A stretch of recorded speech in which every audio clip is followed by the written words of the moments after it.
Anda jangan GR juga, bilang kasih note kepada ayahnya Mas Gibran.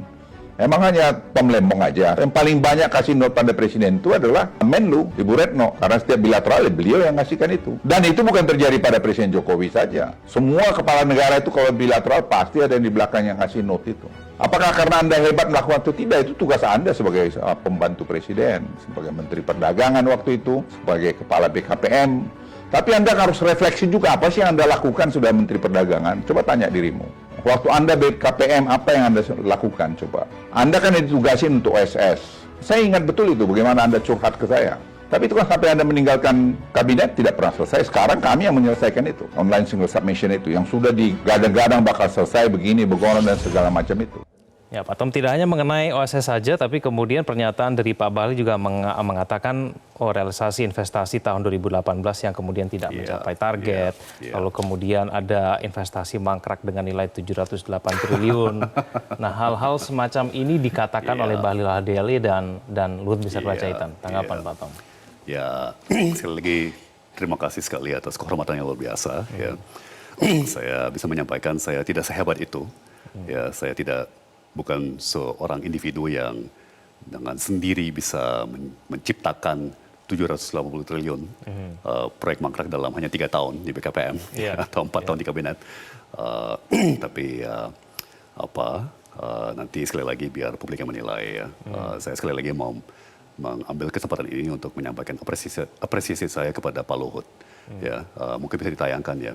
Jadi beberapa contoh di mana saya sangat terbantu oleh beliau ya. Saat misalnya menggandeng Lotte Chemical ya untuk berinvestasi 40 triliun rupiah ya untuk bangun komplek petrokimia di Cilegon. Ya. Itu kita peletakan batu pertama di Desember 2018. Kemudian setahun kemudian Pak Bahlil mengadakan semacam seremoni untuk juga merayakan kemajuan tersebut. Ya, jadi itu contoh di mana saya sangat dibantu oleh Pak Luhut. Ya, kemudian kedua juga Hyundai Otomotif, ya kan, itu disepakati antara Pak Presiden Jokowi dengan waktu itu Vice Chairman Hyundai Chung Il-sung waktu kunjungan kenegaraan ke Korea di September 2018, ya kan, kemudian saya masih memperjuangkan insentif pajak tax holiday bagi Hyundai di Juli 2019, ya kan, kemudian nggak sampai 6 bulan kemudian BKPM Pak Bahlil dan Hyundai tekan kontrak investasi, ya. Jadi estafetnya kan jalan, ya, jadi yang kita finalkan di periode pertama, kemudian akhirnya ditandatangan lah oleh Pak Bahlil sebulan setelah beliau menjabat. Ya. Jadi sekali lagi saya sangat bersyukur atas berbagai kontribusi yang saya diberi kesempatan untuk bisa menyampaikan atau membangun bagi negara, dan sekali lagi semua itu teamwork. Ya, jadi mulai dari Pak Luhut sampai Pak Darmin Menko Ekonomi sampai Pak Saleh Husin dan Pak Erlangga sebagai Menteri Perindustrian. Ya, di periode pertama itu keberhasilan kita bersama ya, termasuk juga Pak Luhut. Pak Tom, nanti kita juga akan berdiskusi usai jeda mengenai persoalan nikel dan juga hilirisasi yang sekarang juga menimbulkan perdebatan. Nanti kita juga akan tampilkan apa kemudian kritikan dari Luhut Binsar Panjaitan kepada Anda usai jeda. Pemirsa jangan kemana-mana, kami akan kembali.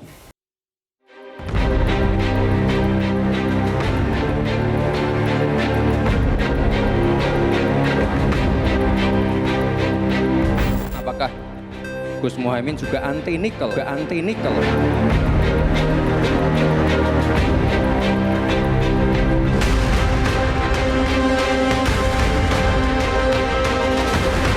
Kami sama sekali tidak anti hilirisasi. Yang kita anti adalah yang disebut Pak Muhaimin kemarin, hilirisasi yang ugal-ugalan.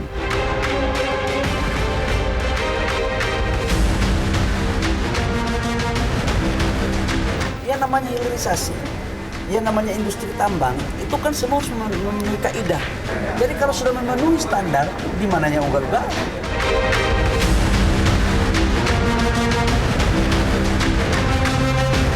saya nggak ngerti bagaimana Tom Lembong memberikan statement seperti ini. Bagaimana Anda memberikan advis bohong kepada calon pemimpin yang Anda dukung?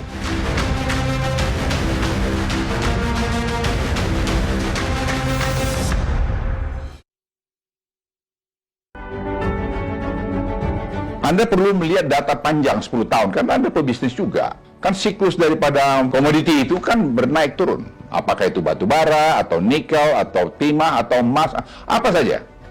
Tapi kalau kita melihat selama 10 tahun terakhir ini, harga nikel dunia itu ya di 15 ribuan. Bahkan pada periode 2014-2019, periode hilirisasi mulai kita lakukan, harga rata-rata nikel itu hanya 12 ribu. Jadi saya nggak ngerti bagaimana Tom Lembong memberikan statement seperti ini. Bagaimana Anda memberikan advis bohong kepada calon pemimpin yang Anda dukung? Ya, Pak Tom, kalau kata Pak Luhut sebetulnya naik turunnya harga nikel itu karena siklus saja, bukan karena nikel oversupply. Tanggapan Anda?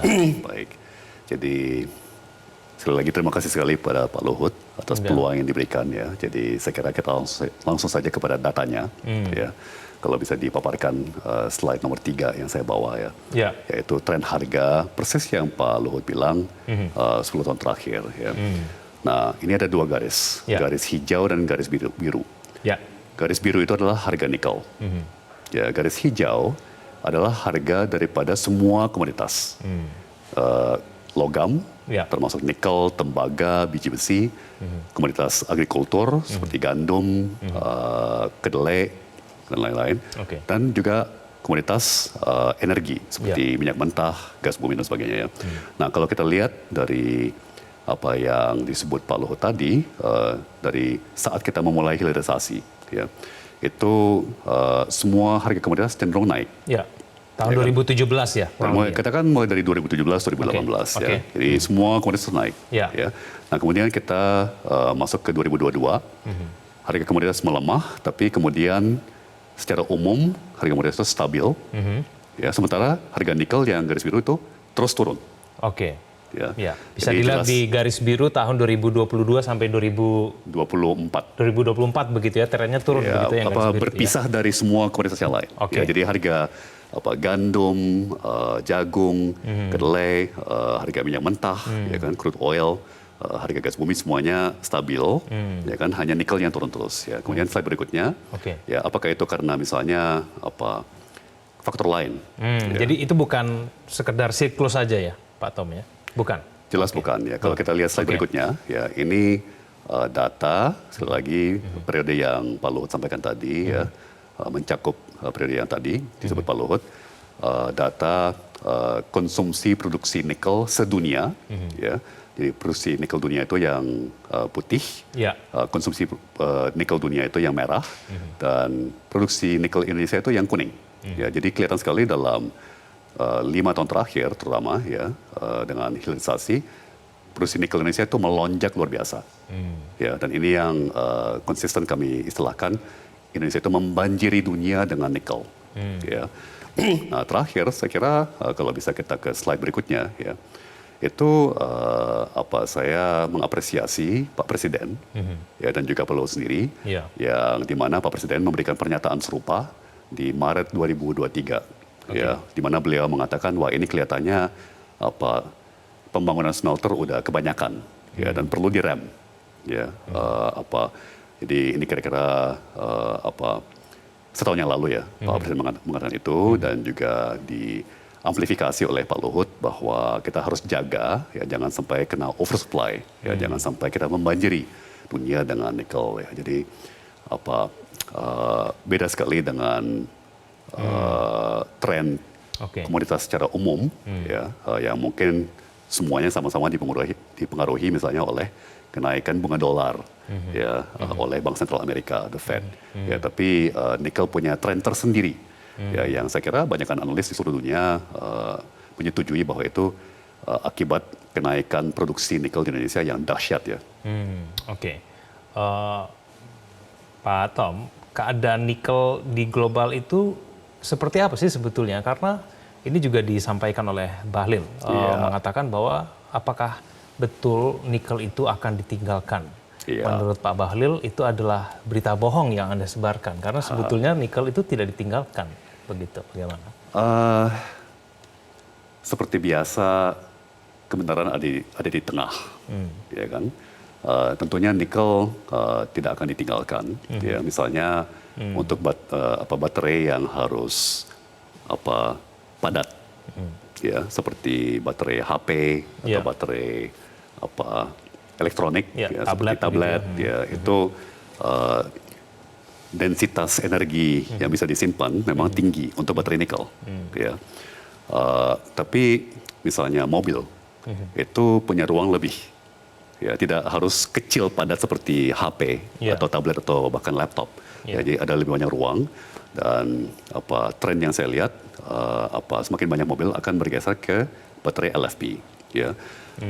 Karena LFP itu lebih murah, ya, memang tidak sekuat baterai nikel, ya, tapi baterai nikel itu lebih mahal. Ya kan, ya seperti ada segmentasi pasar, ada Mercy, BMW, ada Toyota, kemudian ada mobil murah, ya, mobil yang mahal, yang premium, mungkin akan terus menggunakan baterai nikel, sementara banyakkan mobil lain akan bergeser ke lithium ferrofosfat, ya, dan kemudian belum tersebut selama ini, ya, Mas Egan. Ada teknologi baru lagi nih yang mulai muncul, yaitu sodium ion battery, ya, yang bahkan menggunakan bahan utamanya itu garam, ya, dan beberapa pabrik baterai Tiongkok, ya, seingat saya itu BYD,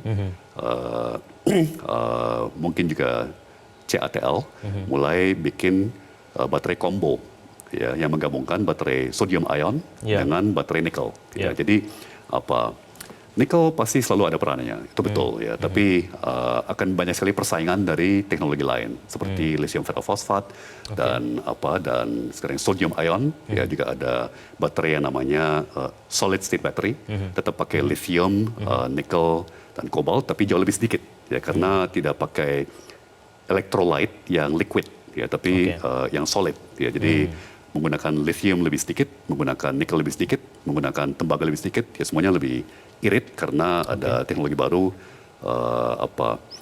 yang lebih padat, gitu, ya, memadatkan elemen-elemen baterai, ya. Jadi ujungnya sih nikel tetap ada, tapi akan menjadi sebuah minoritas di dalam pasar total teknologi baterai, ya. Hanya untuk yang high end saja. Ya. Jadi tidak betul-betul ditinggalkan, tapi kemudian punya alternatif yang lain, begitu, yang banyak alternatif kemudian lain membuat baterai listrik, begitu, ya. Baik, Pak Tom, kita hadirkan kemudian pernyataan dari Bahlil Lahadalia, kita dengarkan bersama-sama berikut ini. 708 triliun rupiah saya diwariskan investasi mangkrak, dan alhamdulillah dalam kurun waktu kurang lebih tidak lebih dari 3 tahun investasi mangkrak tersebut mampu kami eksekusi sebesar 598,7 triliun atau 78,9%. Yang lainnya nggak bisa lagi kita eksekusi karena era pandemi COVID dan perusahaan-perusahaan itu mundur. Ini sekaligus sebagai laporan saya kepada publik. Bukan kita tidak bisa mengeksekusi, tapi karena memang perusahaannya mengalami problem internal karena persoalan COVID dan segala macam. Apa bukti dari 558 triliun itu? Contohnya ada 3. Yang pertama, Lotte Chemical. Lotte Chemical ini investasinya di Cilegon. Sekarang progresnya sudah mencapai 80%. Ini mangkrak 4 tahun, 5 tahun. Pemimpin saya terdahulu nggak bisa menyelesaikan ini. Ini alhamdulillah petrochemical ini investasinya kurang lebih sekitar 60 triliun rupiah. Pak Julio, benar. Yang berikut adalah investasi di Cirata, Masdar, PLTS, terbesar di Asia Tenggara. Itu juga mangkrak 5 tahun. Ibu Farah yang menyelesaikan, ya, Ibu Farah, ya. Waktu itu Ibu masih deputi promosi. Ini Ibu Farah. Itu juga terselesaikan. Jadi yang sekarang Pak Presiden kemarin luncurkan itu adalah implementasi proyek mangkrak di awal mangkrak. Alhamdulillah terselesaikan. Yang berikut adalah pabrik semen yang ada di Kalimantan Timur. Itu juga alhamdulillah sudah produksi. Saya akan berikan kesempatan kepada Pak Tom untuk menanggapi, namun usai jeda, pemirsa jangan kemana-mana, kami akan kembali. kembali bersama kami di Prime Time News. Pak Tom, Anda dikritik karena dianggap Anda anti hilirisasi, khususnya hilirisasi nikel begitu ya. Anda dianggap tidak pro dengan produk nasional. Apakah memang betul Anda ini 100% menentang program hilirisasi nikel itu sebetulnya, Pak Tom? Jadi sekali lagi kami tidak anti hilirisasi. Ya. Hilirisasi itu juga ada dalam visi Anies Mohaimin, ya kan. Yang kita anti adalah hilirisasi yang ugal-ugalan, ya, sebagaimana dilaksanakan di sektor nikel di Indonesia. Ya. Sebenarnya kan hilirisasi ini istilah keren untuk sebuah industri yang sudah ada ratusan tahun, yaitu namanya industri pengolahan. Ya, jadi mengolah gabah menjadi beras itu juga hilirisasi, itu pengolahan. Ya kan, mengolah tebu menjadi gula itu juga pengolahan. Ya. Dan itu seperempat daripada ekonomi Surabaya adanya di sektor industri pengolahan. Ya, jadi tentu saja kita tidak anti industri pengolahan. Ya. Tapi pertama jangan laksanakan apapun juga, termasuk hilirisasi nikel secara ugal-ugalan. Ya.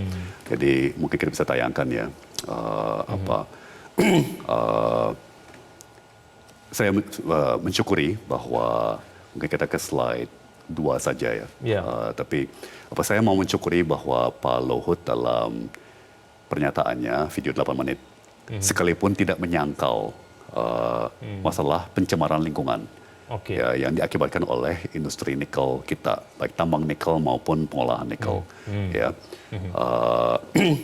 Jadi itu satu keprihatinan kami. Ya, saya juga mau mengapresiasi cawapres kami Pak Mohaimin ya, yang menanggapi undangan Pak Luhut untuk bareng-bareng berkunjung ke Morowali, ya kan, karena nanti bisa sama-sama berenang di laut, coba yang coklat untuk ngelihat sendiri pencemaran lingkungan, ya bisa bicara langsung dengan rakyat setempat mengenai bentrokan-bentrokan sosial dengan TKA dari Tiongkok, ya kan.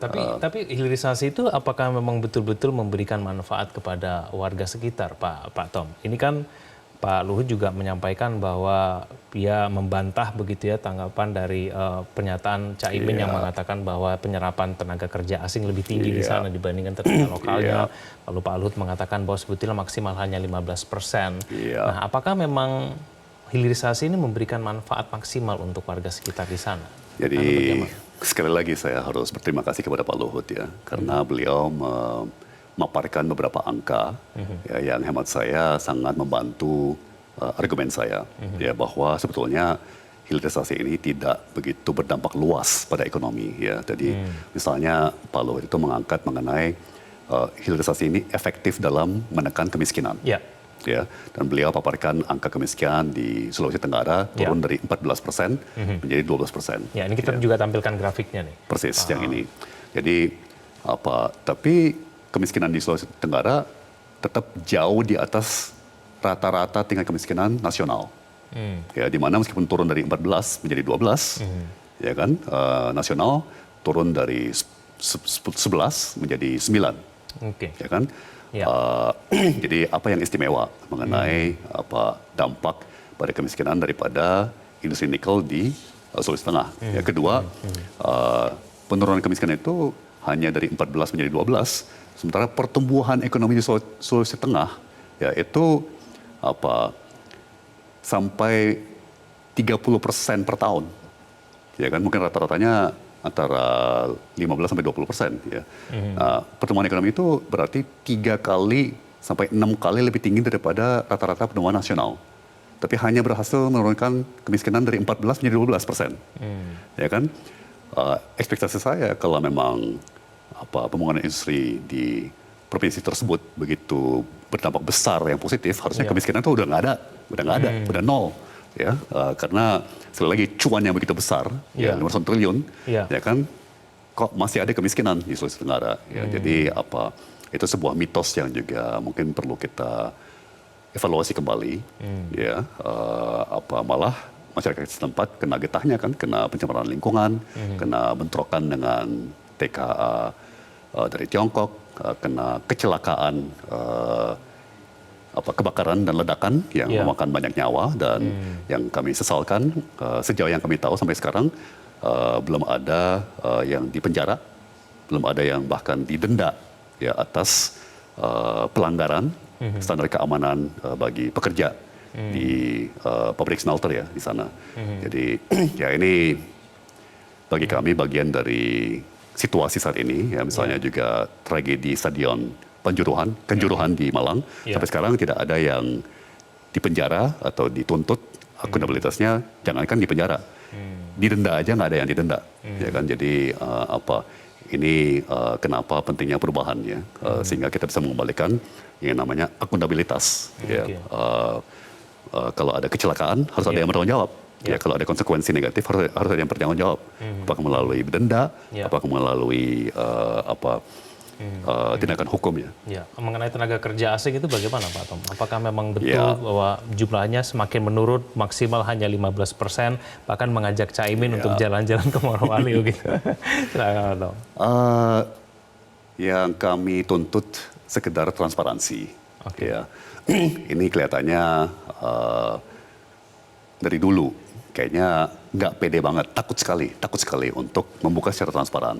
Ya kan angka-angka, ya kan kemudian TKA ini ya, soal TKA mengenai tenaga kerja, ya kan. Jadi ada kecenderungan untuk ngumpet-ngumpet, ya kan. Kemudian bahkan ada pekerja yang hadir di situ tanpa kitas, ya kan, tanpa izin menetap, ya kan, pakai visa pariwisata, ya. Nah itu kan tidak baik ya. Jadi itu meruntuhkan kepercayaan masyarakat. Ya, jadi kalau kita ngumpet-ngumpet, nutup-nutupin, ya kan, dan tidak mengajak bicara masyarakat, ya itulah gejala yang sudah bertahun-tahun ya, dikesampingkannya praktek konsultasi publik. Ya. Nah ini selalu akan berujung pada masalah. Oke, jadi ini yang dimaksudkan dengan hilirisasi yang ugal-ugalan itu tadi Pak Tom Lembong. Tapi kalau misalnya ini dilanjutkan, kira-kira nanti dampaknya seperti apa? Gibran soalnya mengatakan mengenai hilirisasi ini beberapa kali pada saat debat Cawapres kemarin. Singkat saja Pak Tom. Ini sudah pasti aturan-aturan dan standar-standar mengenai lingkungan hidup harus ditegakkan. Ya, kemudian aturan-aturan mengenai kondisi aman, kondisi kerja bagi pekerja harus ditegakkan, ya kan, dan kondisi sosial, ya itu harus ditegakkan, ya. Dan itu pasti akan meningkatkan biaya operasi bagi smelter ini, ya. Tapi kan fair dong, ya kan, masa dia ambil untung yang besar, ya kan, kemudian pekerjanya kehilangan nyawa, akibat dilanggarnya standar keamanan kondisi kerja gitu ya. Ya, yang penting memberikan manfaat bagi masyarakat sekitar itu juga penting begitu ya, khususnya untuk ekonomi. Pak Tom, terima kasih telah hadir bersama kami. Terima kasih Mas Egan. Selamat malam Pak Tom. Selamat malam.